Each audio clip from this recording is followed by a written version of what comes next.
So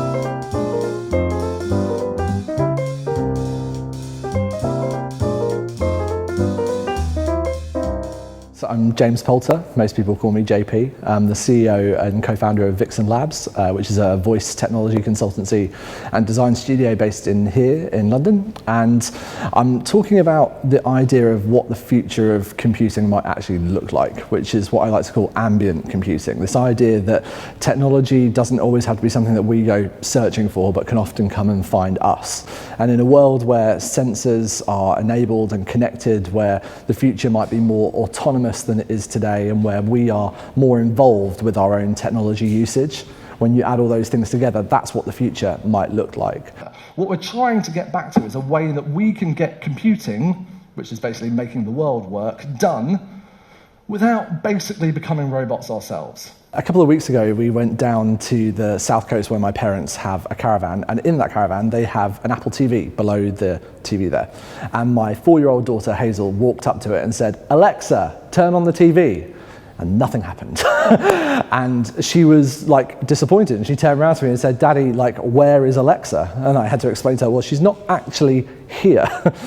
And that to me just sums up the expectation that the next generation are going to have of what this technology could mean for them. He did not assume that it would be basically your best friend, and most of you treat it that way. How many of you wake up next to her? How many of you talk to her before you talk to your spouse? And the rest of you are lying.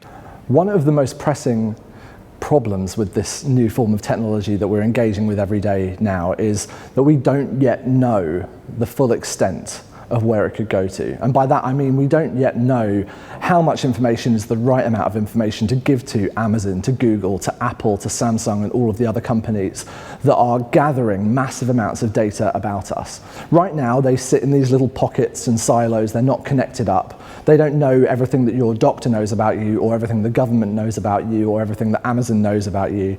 But one day they might do. It could be that utopia is down the line, where things get done for us. We have more time to have more leisure, where we don't have to work so hard, and actually all these time-saving technologies that we've been developing for the past 3 or 4 decades actually do end up giving us back more time rather than more time to do email.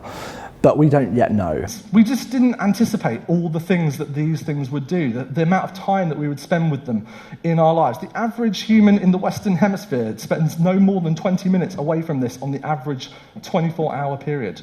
Voice technology might change the way we work fundamentally, because we don't have to try and work out how to use computers anymore. When you can just ask for a spreadsheet to give you the information you need, when you can book a meeting room instantly rather than worrying about who's got an HDMI cable that plugs into a screen, when you can do all of these things just by asking for it, you lower the barrier to entry for so many people who struggle with technology today, which maybe opens up the ability for more people to work in these high-tech environments than we've ever had before. We worry right now that robots are going to steal our jobs, but we forget the fact that they might make it easier for everybody to have jobs.